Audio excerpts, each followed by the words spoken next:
Here's a video on how to kind of make a little bit of a jimmy rig to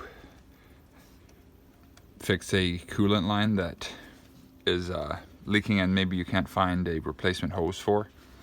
So this is just an industrial Ford 4.2 liter, I think, on a man lift. And noticed the other day there was a coolant leak, and I was able to locate it to what I believe is this hose. It was pretty worn out, and just with poking a screwdriver it went right through, so I think that's what the culprit was. And it didn't leak just with the engine running, but this is a pump here, so I think it'll start releasing coolant through once it gets up to a certain temperature. So it wasn't leaking right at first, but I think once you use the hydraulics long enough and the fluid gets hot enough, I think it'll start putting coolant through it. Anyways,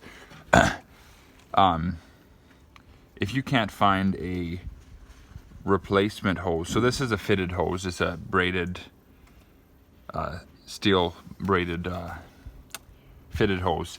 If you can't find anything that'll fit, one thing you can do is just get some stock heater hose. So in this application, this was 3/4 inch heater hose, and I did try, I thought, well, maybe I could just do a big loop, you know, to keep it from kinking, just with the standard stuff.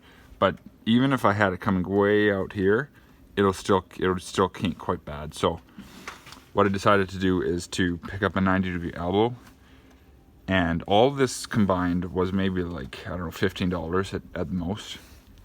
It was like $2 for each hose clamp, something, and then like $2 for 2 feet of hose, and the fitting, I don't know, was maybe like $3 or $4, something like that.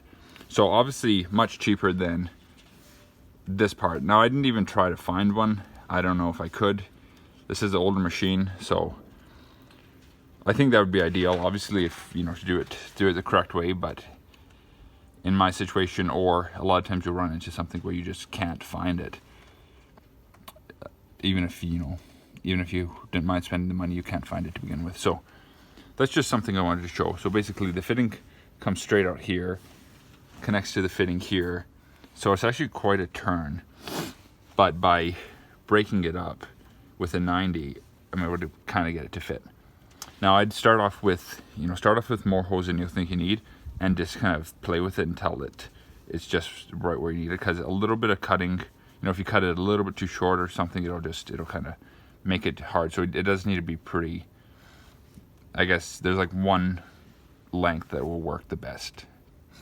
Now, no matter what I tried, there's a little bit of a kink here. But it's a very short piece, and it's a really thick, it's about as thick as this, maybe even a little thicker. It's a very thick line, so I'm not too worried about it collapsing when it gets hot. And a hose like this can actually take quite a bit of a bend before it really restricts fluid flow.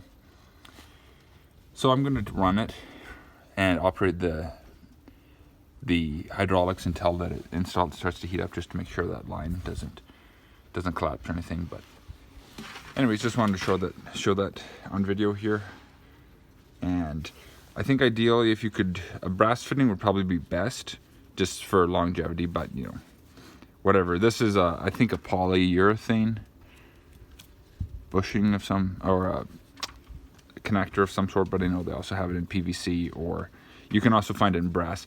And I should just mention, this was from the hardware store. So the line was from Napa, but they didn't have any fittings like this, so I just went to the hardware store, and you'll normally be able to find some sort of 90-degree. And this is covered obviously under the hose, but this is the barbed kind, so it should hold really well. So yeah, if you just grab some heater hose and then go to the hardware store or wherever and match it up with whatever size you need, and it's just a little trick to make your own bends. Thanks for watching.